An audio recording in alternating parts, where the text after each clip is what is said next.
to Google Ads and wondering how to get started? Maybe you're worried about wasting money on campaigns that won't convert, or you've heard success stories and you don't know how to apply them to your business. If that sounds like you, then you're in the right place. In this video, I'm going to break down an A to Z of how to run Google Ads profitably for your e-commerce business. The best part is you don't need to be an expert to see results. Google Ads can be your most reliable tool for driving high intent traffic and turning clicks into customers. My name is Theo Clarke, and over the past 5 years, I've worked with hundreds of e-commerce businesses, helping them scale to 6 and 7 figures using Google Ads. I've managed millions in ad spend and exited my own e-commerce business back in 2022, having built a wealth of knowledge and seen firsthand what works and what doesn't. Most importantly, I'm going to show you what's working right now and how you can apply it to your e-commerce business. So let's get into it. In this video, I'm going to be walking you through absolutely everything. Like I said earlier, it really is going to be an A to Z of how to start building profitable Google Ads campaigns for your e-commerce business. But I don't want to skip over the theory because I think the why behind the what is very, very important. So I want to start by giving you a background on marketing fundamentals, really diving into the sales funnel. That's explaining to you the difference between top of funnel, middle of funnel, and bottom of funnel. It doesn't matter if that doesn't mean anything to you right now, because we're going to get into it real soon. We're also going to look at the difference between Meta and Google Ads. Both platforms are very, very effective in driving high quality traffic, but they work in very different ways. So I want to clarify that so that you understand how you can leverage Google to its best advantage. We're then going to look into Google Ads fundamentals, which is just understanding the basic concepts that you need to build successful campaigns. Then we're going to get onto Google Merchant Center and how to set that up, which is your product feed for your Google Shopping ads. Then we're going to look into conversion tracking and talk about third-party attribution. Again, conversion tracking, very, very important. Without this being set up correctly, you're not going to have accurate data inside your advertising account, and that's exactly what we need to be able to make accurate decisions and optimize your campaigns. Then we're going to get into product feed optimization, which is exactly as it sounds, is simply optimizing your product feed, which is responsible for your Google Shopping ads. I'm also going to break down your profit metrics. Really, really important. We need to make sure that you're profitable. So we need to understand what your cost of goods sold are and what your key performance indicators are. Again, if this sounds confusing, don't worry. I'm going to break it all down in extreme detail for you. Now, once we know what our profit metrics are and what we need to be achieving to be profitable, we're going to then define your campaign strategy. So this is the campaign structure that you're going to build out depending on your niche or depending on your particular characteristics of your e-commerce business. We're then going to build a campaign together. I'm going to walk you through how to get that set up. We're going to look into how to analyze performance. So that's understanding leading metrics and setting up all of the columns that you need to be able to actually start analyzing your campaigns. Then we're going to talk about leveraging scripts to gain advanced insights. I'm going to give you some suggestions as how you can start optimizing your campaigns once you've generated some data. And last but not least, we're going to talk about testing and experimentation, which is ultimately what you're going to need to take your campaign to the next level. Now, before I get started, I want to make this video even more valuable for you. I actually have a free community called the Google Ads Ecom Academy. It's completely free to join. Just comment the word Google Ads below and I'll send you the link. Now let's dive into it and start turning those Google searches into sales. Now with marketing, there are 3 stages to what we call the sales funnel, okay? So you have the top of funnel, which is called the awareness stage. You then have the middle of funnel, which is the consideration stage, and you have the bottom of funnel, which is the conversion stage. Now, the way I would describe the sales funnel is the people at the top of the funnel are essentially the coldest. And what I mean by that is they're the least likely to convert based on where they're positioned in the current funnel. Versus the bottom of the funnel, those are people that are essentially the warmest, okay? They're already aware of your product and they're at the conversion stage, which means they're your highest intent audience. With Google, when you're just getting started, you want to capitalize on that bottom of funnel traffic. These are high intent shoppers who already know what they want to purchase. You're simply putting your product in front of the person that's already looking for it at the right time, leading to a conversion. For beginners, this is best done by leveraging the shopping network and also the search network within Google. This is ultimately where you'll see the greatest return on investment. And I'll explain the difference between the different campaign types as we proceed through this video. What's important at this stage is that you understand the sales funnel in principle, and that to start, we want to capitalize as much as possible on getting our ads in front of those people that have the highest purchase intent. Ultimately, they're going to have the highest conversion rate and generate us the greatest return on our investment, which at this stage is our advertising spend. Now, I also want to talk about the difference between Meta and Google, because they both operate in very different ways. And it's important that you understand the difference so that you can truly leverage Google to the best of your advantage. So let's start with Meta, okay? It's interruption-based marketing. And what I mean by that is you're choosing to put an ad in front of a particular audience on the basis that you believe they're likely to resonate with the creative and convert, ultimately generating you sales. Whereas let's think about the sales funnel that we just described. On Google, we can target people who are actively searching for our products. Think about Google, it's where people go when they're ready to buy, especially those that are at the bottom of the funnel. Let's say, for example, you sell blue men's loafers, okay? Now, me as a shopper, when I want to purchase blue men's loafers, I'm going to go to Google and I'm going to type that in. I may even put the material that I want. I may also add the size. Now, as Google advertisers, if we've sold that product, we would simply put our product in front of that person that's searched for that term that is extremely relevant to what we sell. And we'd be trying to get them to click on our ad because to us, that's someone who has shown very high purchase intent. Therefore, we want to get that click. We want to take them to our website. And we ultimately want to get the conversion. Now, it's worth mentioning as well, the way in which Google bills is very different to Meta. So you get charged per impression, which means you pay for every view that you generate, also known as a CPM, which is a cost per 1,000 views. Whereas Google is very different. You only pay when someone clicks on your ad, which means that particular person has also self-qualified themselves even more. They've seen your ad, having searched something that's already relevant, seen that your ad is also relevant and chosen to click on the ad. So on Google, you only pay when someone clicks your ad. With Meta, which is typically why you see a greater return on investment on Google as opposed to Meta. Before moving on, let's summarize some of the Google Ads fundamentals that we've just discussed. Google is where people go to buy. Therefore, the traffic is high intent, or it has high purchase intent, meaning it's much more likely to convert, based on the fact that they're searching for products, as opposed to on Meta, where you're putting a product in front of them. Now, one thing that I didn't mention, but it's worth highlighting, is that the way that Google's conversion tracking works is based on clicks, which makes it much more accurate than Meta. Meta will track view-through conversions, which means, let's just say someone saw the ad and then later returned to the website without actually clicking directly on the ad. Sometimes Meta will attribute that conversion to that particular ad. Whereas on Google, someone has to actually click the ad on the shopping and the search networks for it to be counted as a sale or a conversion from that particular ad. There are many different networks that you can advertise on Google. We've mentioned a couple so far, which are shopping and search, which is ultimately where I would start as a beginner. But there are other networks as well that you can leverage, such as the Google Display Network, Demand Gen, and YouTube. So now that you hopefully have a good understanding of the fundamentals, let's proceed to setting up your Google Merchant Center account and your conversion tracking. And I'm going to walk you through this step by step. Okay, so let's start by heading to Google and typing in Google Merchant Center. And then we're going to click on this top link here, Promote Your Business with Merchant Center. Now, before I create the account, you might be wondering, what actually is Google Merchant Center? Google Merchant Center is a requirement by Google, which is used to house all of your products and essentially take them from your store through to the Google Shopping feed. So it's a necessity when setting up Google Shopping ads, which means if you want to run shopping ads, you're going to need to set up a Google Merchant Center account. So let me walk you through exactly how to do that. Now that we're on this page, we'll simply click Start Now, and you're going to need to sign into your email address. Now, ideally, you would use a business email address that you've created. So if you already have a Google Workspace or you've got an @yourbusinessdomain.com, for example, this is where you would put that in. If you don't, that's absolutely fine. But ideally, when building out your Google Merchant Center, your Google advertising account, and also your web domain, whether that be Shopify or WooCommerce, you're going to want to use consistent information throughout. So that would mean the same business email, the same business address, and ultimately you want all of your information to be consistent. This is really, really important. A lot of people do face Google Merchant Center suspensions, and if you do end up getting an account suspended, it can be a little bit difficult to get it unsuspended and also quite time consuming as well.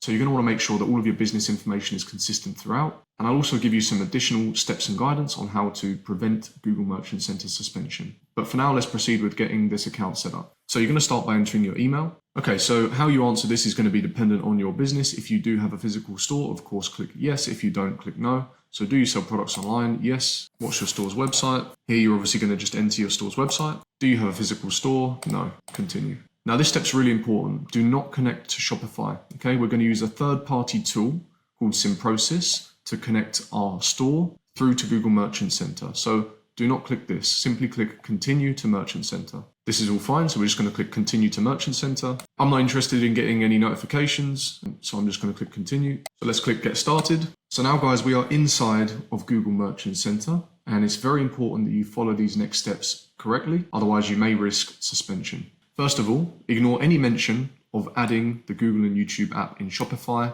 at this moment in time. As I mentioned, we're going to be using a third-party app, which is not this one. Now, Google's going to prompt you to start adding in information, your business address. Remember, this address should be consistent throughout all of your accounts. Your Google advertising account, it should be the one that's present on your Shopify store, and it should also be the one that's present here inside of your Google Merchant Center account. So you'd proceed to add that and proceed in here to add your business address. Once complete, press continue, and if it prompts you to add any more information, just continue to provide it as requested. And again, we're going to proceed to fill out this section here, this section, and this section. And then we're going to proceed to also complete this section. So you'd simply click add, countries where you want to show your products. This is the country in which you're going to begin advertising. With regards to Google Ads, I would suggest selecting one country to begin with, whether that be the US, the UK, Canada, whatever country you wish to advertise in. You can always add more countries later, but let's just start with one. So you'd add one particular country. Let's just say we wanted to start in the United Kingdom. Continue.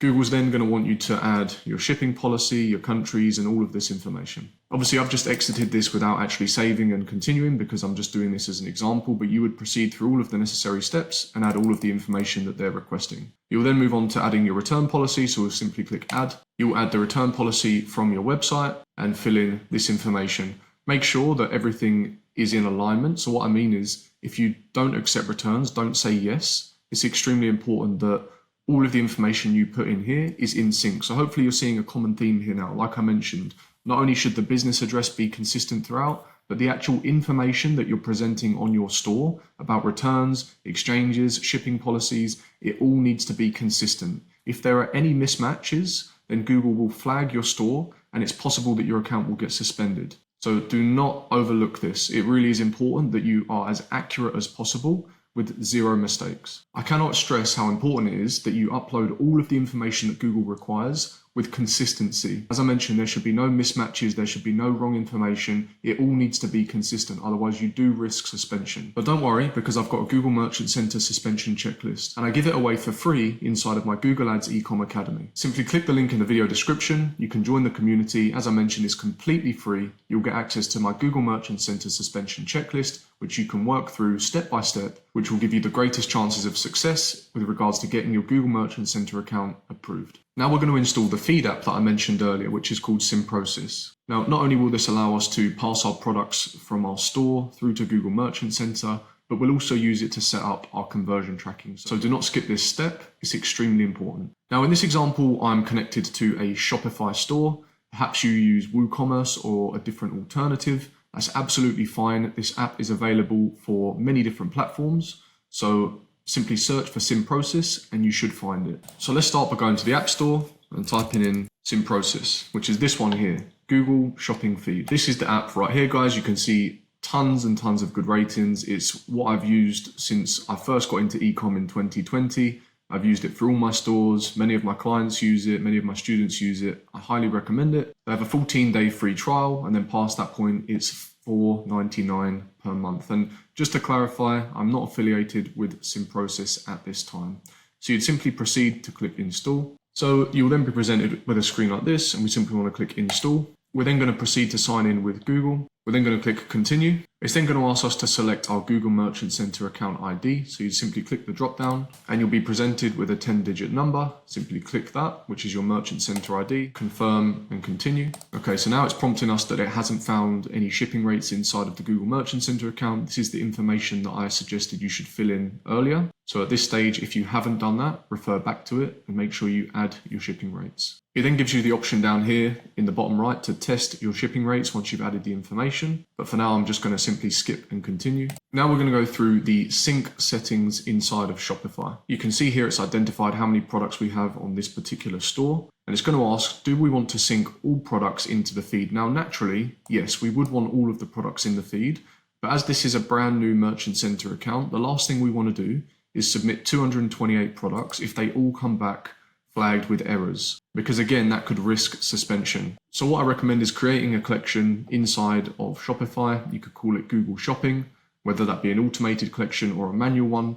Add a handful of products, so 5 to 10, no more than that, and then select it here from the option as the collection. The reason I do that, as I mentioned, is it's better to get 5 to 10 products with errors as opposed to 228. We don't want to do anything that's going to flag Google and prompt them to look into the account further at this stage. We want to make sure that we take it step by step. Once, of course, you've got those 5 to 10 products approved and there's no errors, then it's absolutely fine to sync all of the products. We're just proceeding with caution, okay? We just don't want to get your account flagged immediately. These settings are ultimately up to you, but I would use the default product description. Again, this is entirely up to you whether you want to submit all of your product variants or just the first variant only. So again, say you were selling suede loafers or suede men's loafers. Maybe you've got them in blue, green, and olive. Maybe you want to submit all of the variants to the product feed, or perhaps you only want to submit the first variant, which would be the blue ones. Again, this is up to you. It doesn't really matter too much at this stage. What's important is that we just get this set up correctly. If your product prices include VAT,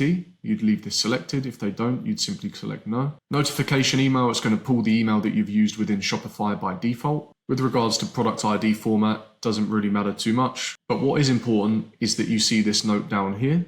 Once your product ID format has been submitted, it cannot be changed. If one day you decide, oh, actually, I don't want to use this format, instead I want to use this one, because the product ID is changing, which is what Google uses to identify the product, it will essentially be like adding a completely new product to the feed, which means all of your existing data that you have for the product will then become irrelevant, which is huge. So you do not want to change this later down the line. It says here that this is the common ID format, which is generally used for Shopify stores. So I'm simply going to leave it as is on the basis that this is a Shopify store. But whatever you select is up to you. Then when you're ready, you're simply going to click sync. Now it's flagging that we do not have an existing Google advertising account, which is correct. So if you want to create one, you'd simply click here. So now we're proceeding to create a Google advertising account. You can't change these settings later, so choose carefully. Your billing country, this is going to be the currency that's inside of your Google advertising account. Now on this step, you're going to want to proceed with caution. I mentioned it earlier and I will mention it again. Your business information wants to be consistent throughout Google Merchant Center, Google Ads, and Shopify. It says here, you cannot change these settings later, so choose carefully. Change this information if need be, but if you're happy with it, simply check confirm and click create account. It says here, your Google Ad account billing setup is still pending. Completing this setup is crucial as it allows us to process your ad spend and maintain continuous campaign delivery. So we're going to click claim account. We're going to click continue. Begin filling in this information and just make sure that everything is correct. Once again, this applies to your entire account and cannot be changed later. We're going to want to create a new payment profile. Here's where you're going to put in all of your business information. Just to clarify here, guys, where it's saying enter your account and payment details, this is your business information. It doesn't necessarily mean the place in which you want to advertise or anything like that. It's specifically where is your business registered, and again, make sure this is all in alignment. Entirely up to you if you want personalized guidance. I would say no, who needs that? You've got me. Submit. Okay, so it says we're now done. You can close the window and return to the previous website.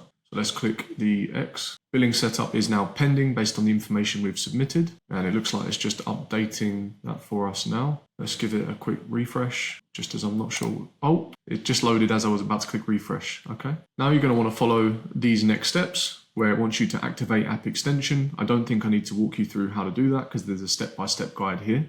So I'll leave this one with you. You can edit this out, but I'm actually going to do it now. Once you've activated the app extension, if you click recheck status, boom, we are good. Now we want to click set up tracking tags. Now it's actually going to prompt us to create a campaign here inside of SimProcess, but we're not interested in doing that. We're going to do this inside of the Google advertising account that we've just created. So you can click skip campaign creation. So at this point, we've now created your Google Merchant Center account.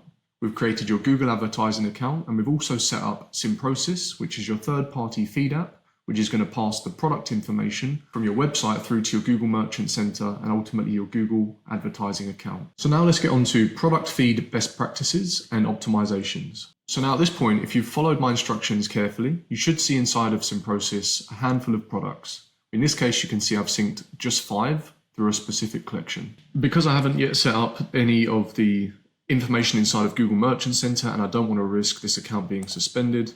I'm actually going to pause these products at the moment so that they're not syncing with the product feed. So we'll simply go channel submission control, exclude all, apply in bulk. So if we're to click on one of these products, you'll notice it's going to open a new window. A lot of the information has been pulled from Shopify. So here you'll see your product title and your product description. Now all of this information has been pulled from Shopify. So you can see your product title, your description, your product type, and the vendor. If you want to change this information, I'd suggest changing it inside of Shopify, or if you want to, you can change it natively here inside of SimProcess. Any changes you make specifically inside of SimProcess will not make changes on your store, but they will make changes inside of your product feed, and therefore it will adjust what people see on the Google Shopping Network. So just keep that in mind. Now, all of this information down here is blank, which is not good. This is ultimately what Google's using to pair your products with what it believes to be a reasonable search on the Google network. So remember earlier when I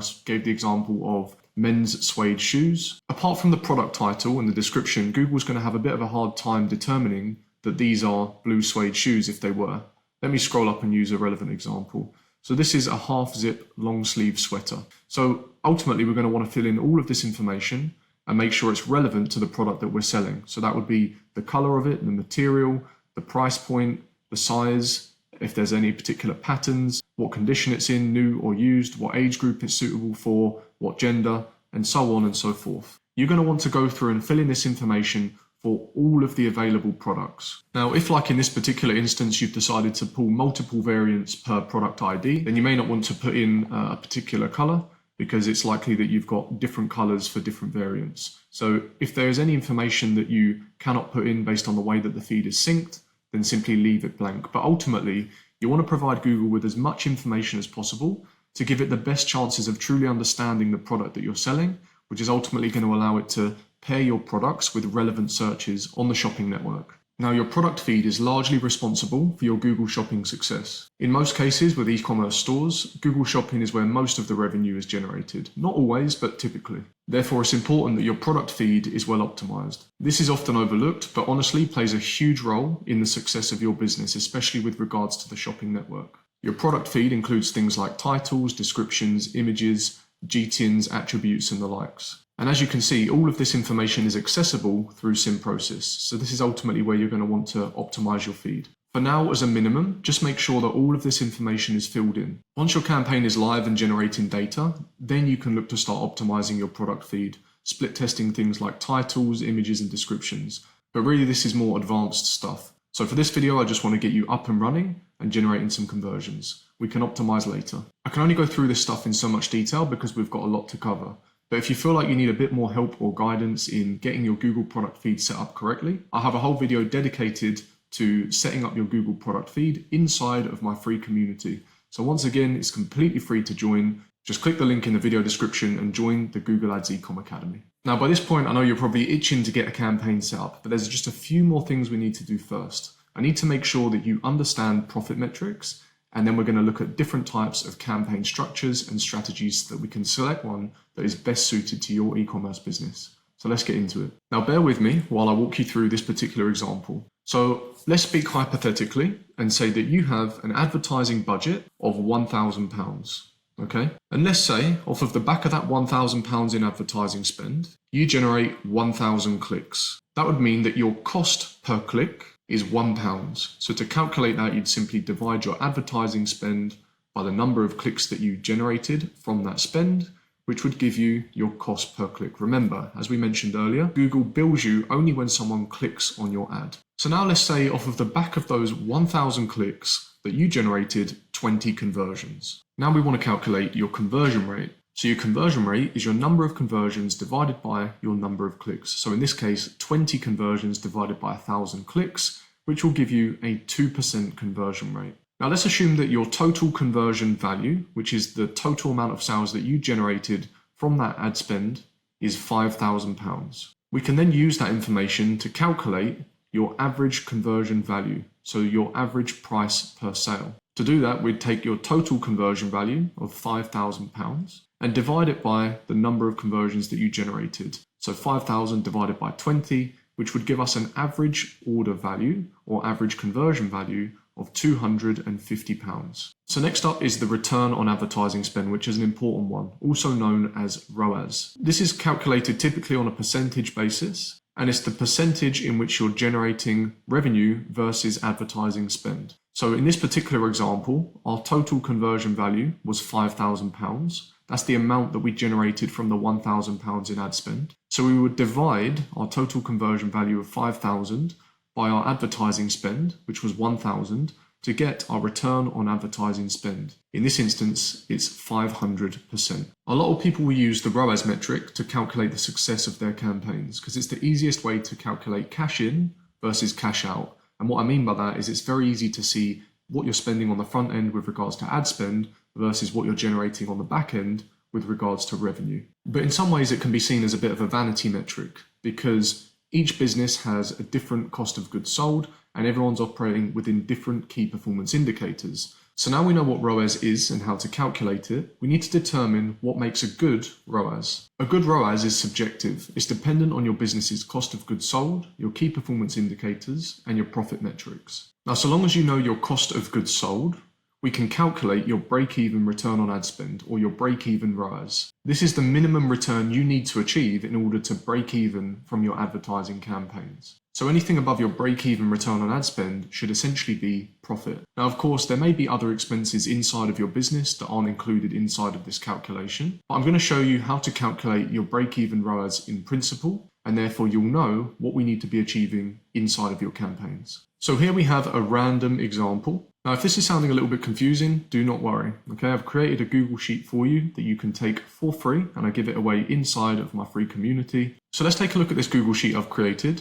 and I'll show you how to calculate your break-even return on advertising spend. And then what you do with it is entirely up to you.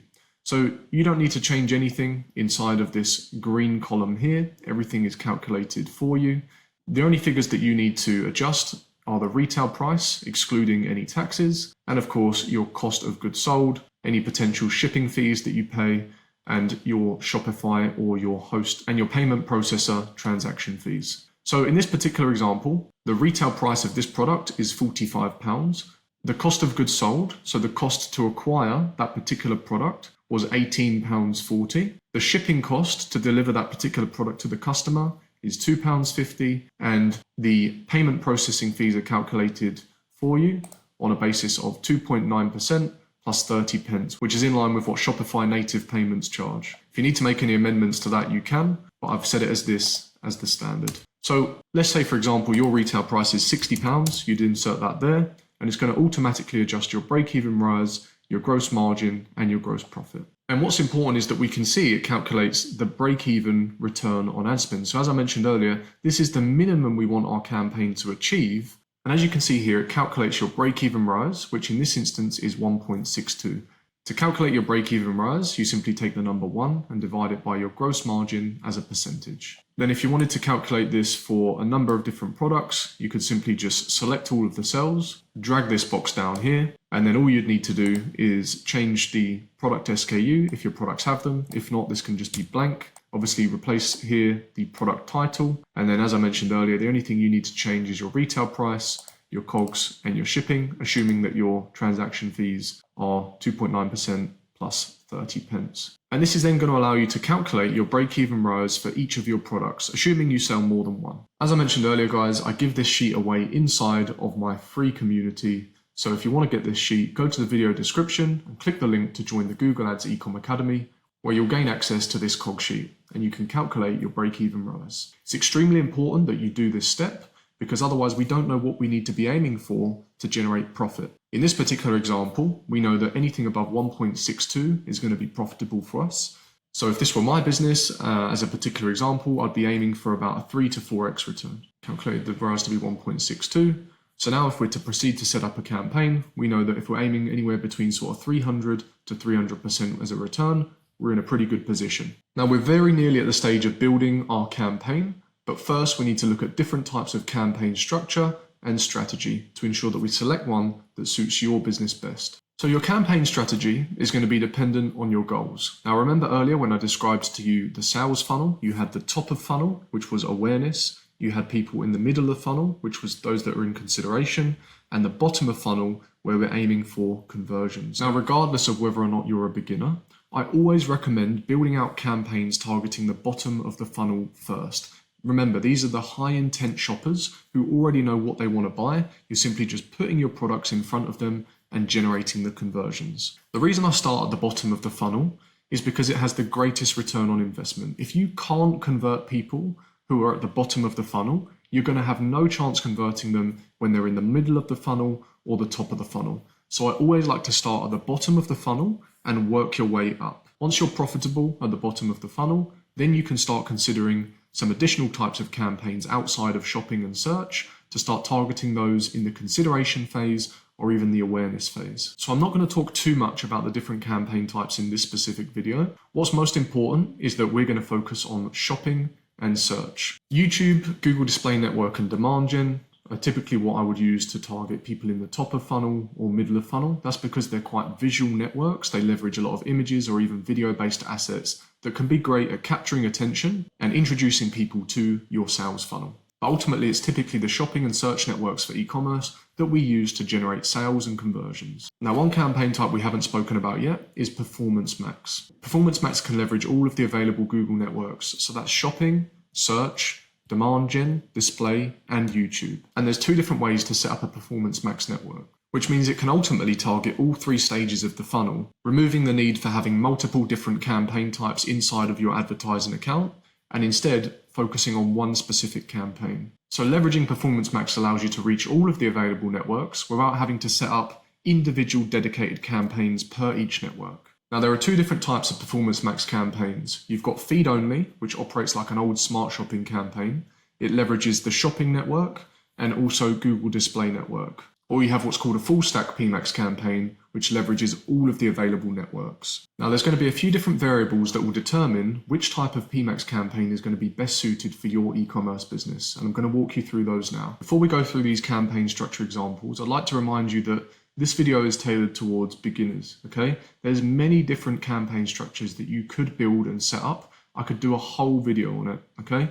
But I want to keep it concise for this video and keep it tailored towards you so that you have the greatest chances of success from the get-go. Now, in my experience, when setting up a brand new campaign inside of a new Google advertising account, there's one key variable that I'm mindful of, and that is volume of products. And I'm going to make it very easy for you here today. Personally, if you have above 50 products on your store and in your inventory, then I would personally start with a feed-only PMax campaign. Whereas if you have less than 50 products, then I would consider building out a full stack PMax campaign and leveraging all of the networks. Why would I do this? Well, let's think about it. If you've got 50 products in one campaign and it's a brand new campaign in a brand new account, that means you have no existing data. There's no conversion data. So at the start, you're very much paying to acquire data. Let's assume your starting budget is, say, $100 a day. Well, $100 spread across 500 products is going to spread your budget pretty thin, let alone thinking about advertising on all of Google's 5 available networks, which is why I'd recommend feed only.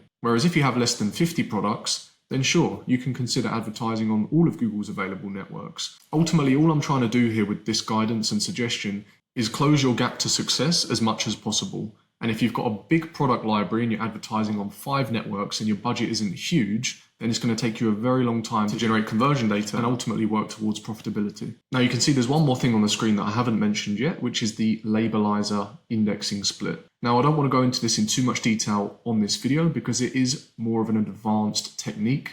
Trust me, even many agency owners aren't even leveraging this, so it is advanced. But essentially what it allows you to do is it allows you to add multiple Performance Max campaigns and segment your products depending on performance. So you can push all of your top performers into one campaign where you have a high return on advertising spend target and you're pushing a lot of budget. You can push all of your average or mid performers into another campaign with a different ROAS target and a different budget. And you can push all of your poor performers or those that are performing below KPI into a poor performers or low performing campaign, again with a different ROAS target and a different budget. This allows you to push more spend towards where it's working and less towards where it's not, making your campaigns more efficient and generating you a greater return on investment. But this is not aimed for beginners, which is why I'm not going to go into it too much in this video, but I'll be sure to include a breakdown in a video in the future. Alright, now it's time. Let's get inside of your Google advertising account and start building a Performance Max campaign that is suited to your business. Now, I spoke about two different campaign types, feed only and full stack.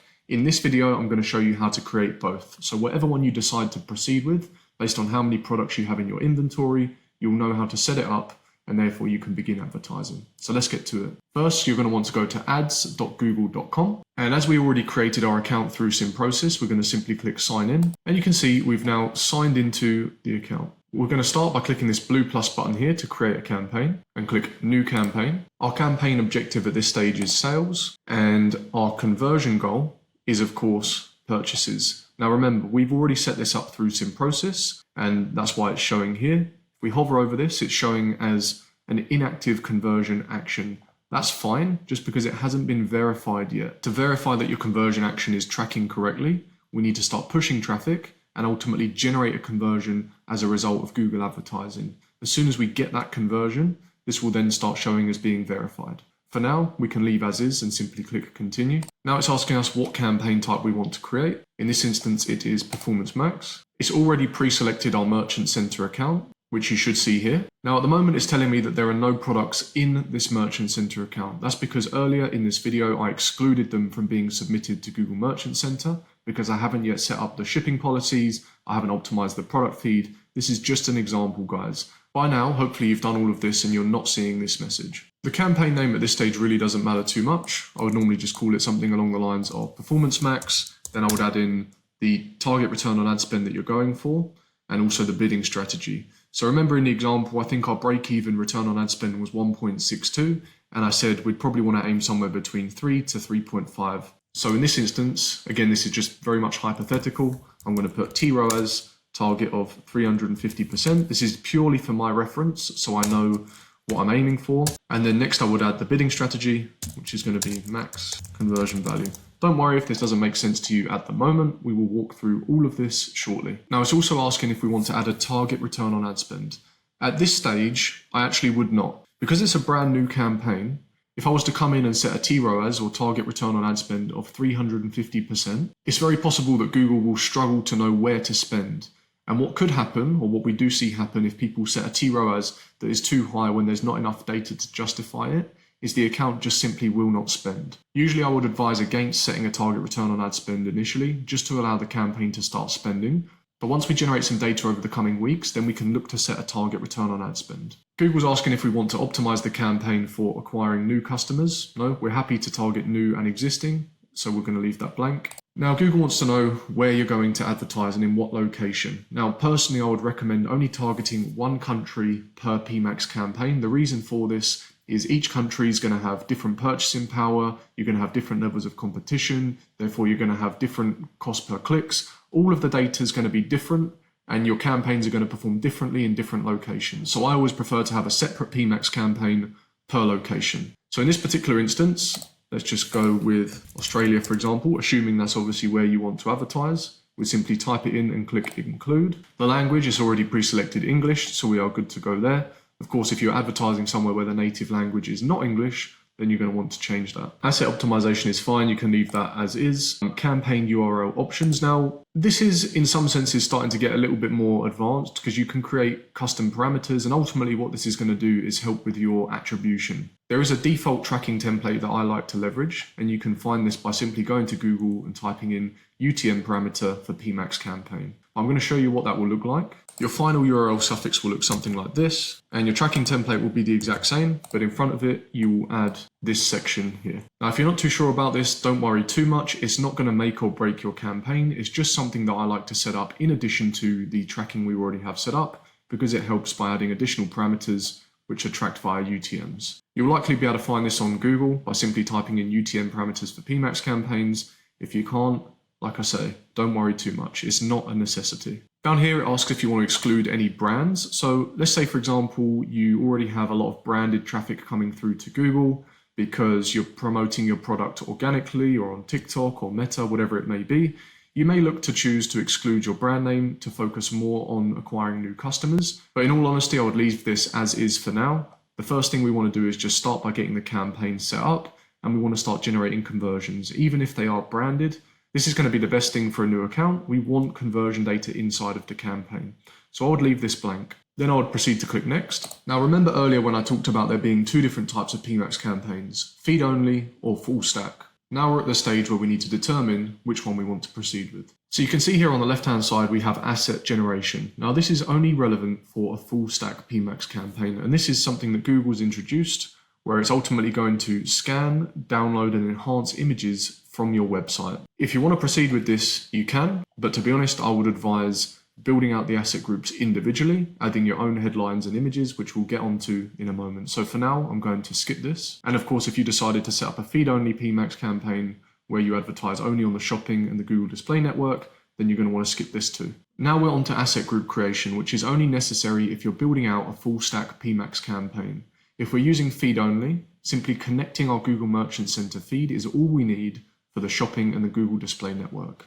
If you are building out a full stack PMAX campaign, you're going to want to take the time to start building out these asset groups. Asset groups allow you to segment products into different groups. How you choose to segment products will be entirely up to you. This particular example is a clothing store, so you may want to segment products into two different asset groups, such as men and women, or perhaps you might want to segment further into different product types. How far you decide to go is entirely up to you, and it's not really something that I want to get into in extreme detail in this video. What's most important is that I show you how to set up the campaign. Later down the line, if you want to start segmenting by adding asset groups, you can do that. For now, let's just focus on setting up one particular asset group for your campaign so that we can get it live. Now, I don't want to spend too much time on this section here, but ultimately what you're going to want to do is proceed to fill in all of the information that Google is requesting. So your final URL, 15 headlines, 5 long headlines, 5 descriptions, up to 20 images, up to 5 logos, your business name, some relevant videos, site links, call to actions, and some additional asset types down here if you have them. Now, there are loads of videos and assets available on how to set these up, guys.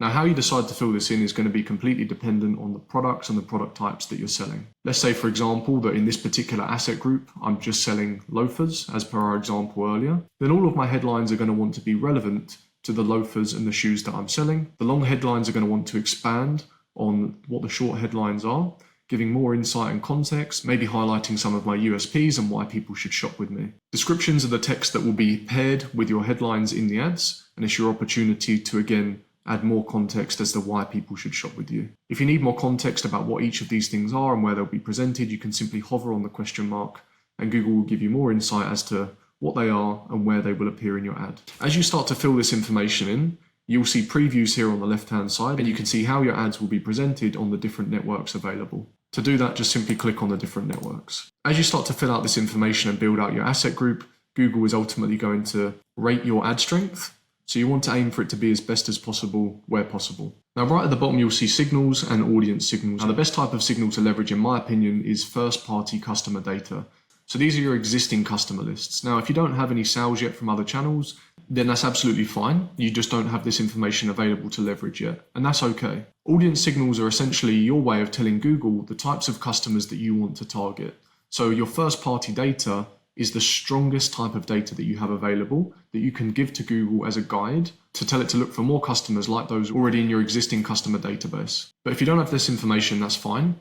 You could even start by targeting some of your competitors' names. So if we're going by the loafer example, I would look in the location where you're advertising. I would find the top 5 to 10 other loafer sellers that I'll be competing against in the auction, and I would simply add their business names as a search theme. It doesn't need to be overcomplicated. I'll do another video separately in the future on audience signals and breaking down how you can leverage these. For now, leverage first-party data if you have it, or if not, simply type in some of your competitors' names as a starting point. Again, we can always add to these later, and it's not essential to get the campaign started. You don't actually need an audience signal at all for your campaign to start spending. And ultimately, once your campaign starts spending and generating conversions, Google's going to start to identify who it should be targeting anyway. Now, if you're creating a feed-only PMAX campaign, this is obviously completely irrelevant. You don't need an asset group and you can simply skip this stage. Budget is going to be entirely dependent on you and how much money you have available to allocate to marketing. I personally like to start campaigns on a budget of about $100 a day, but that doesn't mean that you have to. Start with a budget that you're comfortable with. It's better to spend less in the beginning whilst you gain more confidence in your ability to use the platform and start generating some data. Just bear in mind that the lower the budget you spend typically the longer it will take your campaign to optimize. For example, if you decide to spend $20 a day, which is absolutely fine if that's your budget, ultimately it's going to take you 5 times as long to generate the results that you would generate if you'd set your budget to $100 a day, because $20 is 20% of 100. So hopefully that makes sense. But ultimately, just select something that you're comfortable with here. That's the most important thing. So I'm going to proceed to put 100 and click next. So you can see here, Google is saying our campaign is ready to publish. You can scroll down and double check all of the settings that you've put in to make sure they're correct.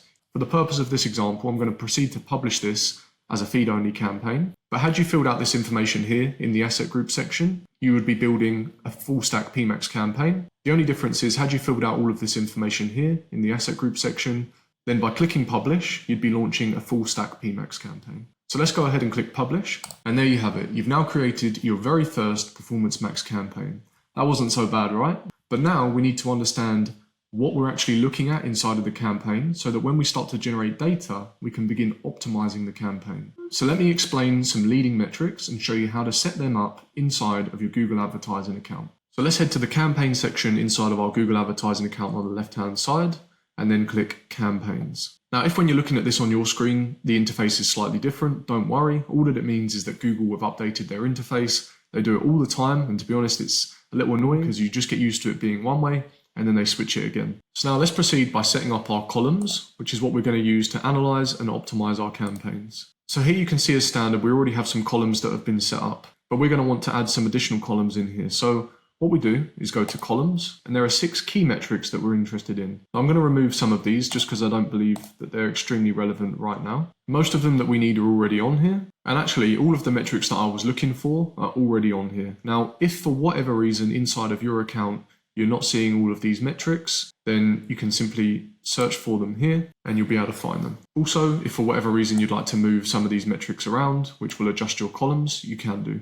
Once you've got everything in a structure that you're happy with, I'd recommend saving your column setup and then click save and apply. It's entirely up to you what you call it. I'm just going to put my name for now and then click save and apply. It's just loading, but you should see that this will update our column presets. So now we've got all of our columns set up. Now, hopefully some of these are fairly self-explanatory. Clicks is the number of clicks that you're getting. Impressions is the number of views that you're getting. CTR is your click-through rate, so that's the rate in which people are clicking on the ads based on how often they're being seen. You've then got your average cost per click, which is the amount you're paying for each click. You then have cost, which is your ad spend, your conversion rate, which is the rate in which your ads are converting, your conversion value, which is how much you're generating in terms of revenue from that particular conversion. You have your conversion value per cost, which is your return on ad spend. You have your conversions, which is simply the volume of conversions. And then lastly, you have your cost per conversion. If you'd like an additional explanation on what each of these are, just simply hover over them and Google will pop up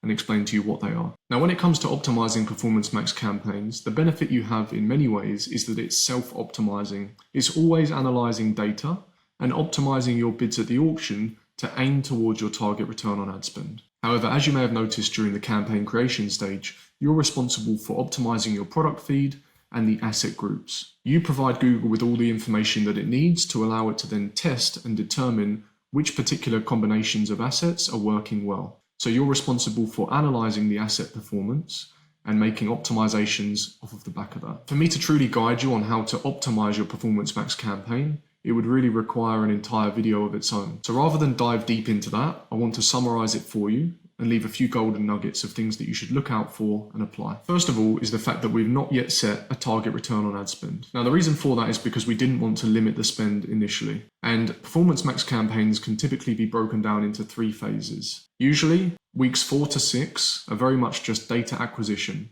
And of course, Performance Max is going to do what it can during that time to optimize around your conversion goal, which as per our campaign setup is purchases. It will use the data that it has available to optimize your campaign. Once you start getting some consistency with regards to conversions, then you can look to set a target return on ad spend.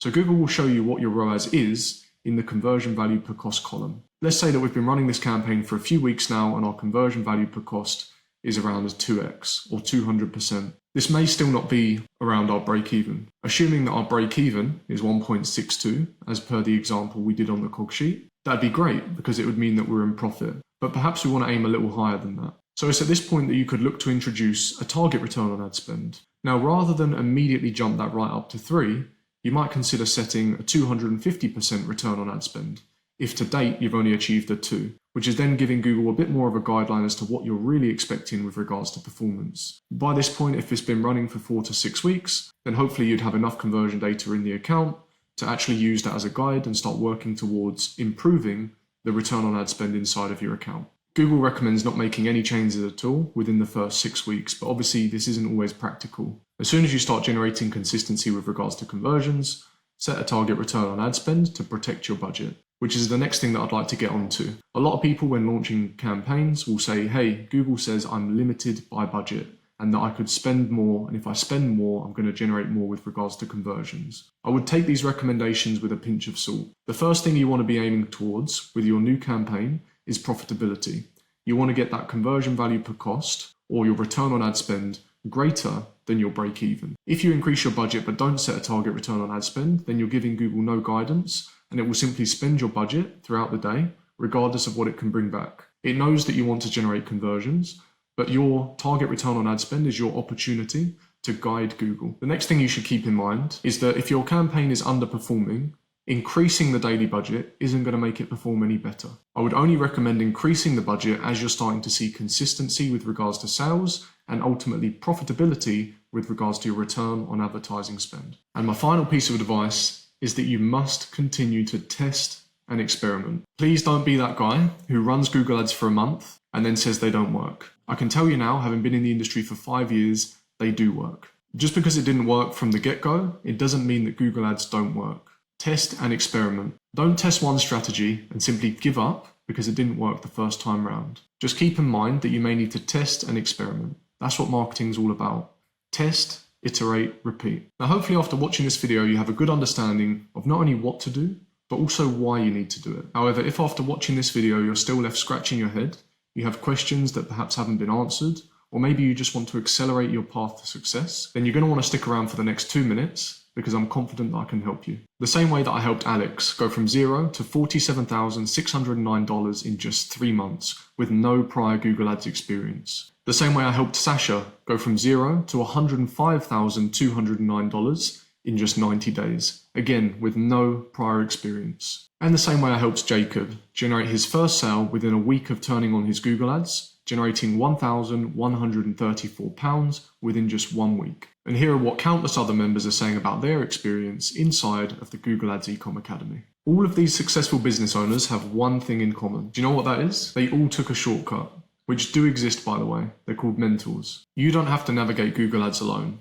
My mentorship program is designed to fast track your success over a 3-month period. At the end of those 3 months, you'll have a Google Ads ecosystem that works for you, generating consistent profitable sales for your business. This isn't just about ads, it's about building a system that works for you, giving you the ability to accelerate your growth without guesswork. Now that you've seen the power of Google Ads and leveraging it to tap into a high intent audience to generate sales for your business, the next step is up to you. If you're ready to make a change, click the link in the video description to apply for my one-to-one mentorship program. Regardless of whether or not you decide to sign up for my one-to-one mentorship, I want to take a moment to say thank you for watching this video. I hope you found it useful, and I wish you every success in building your first Performance Max campaign. If you found this video useful, let me know by giving it a thumbs up and a subscribe. Take care, and I'll see you soon.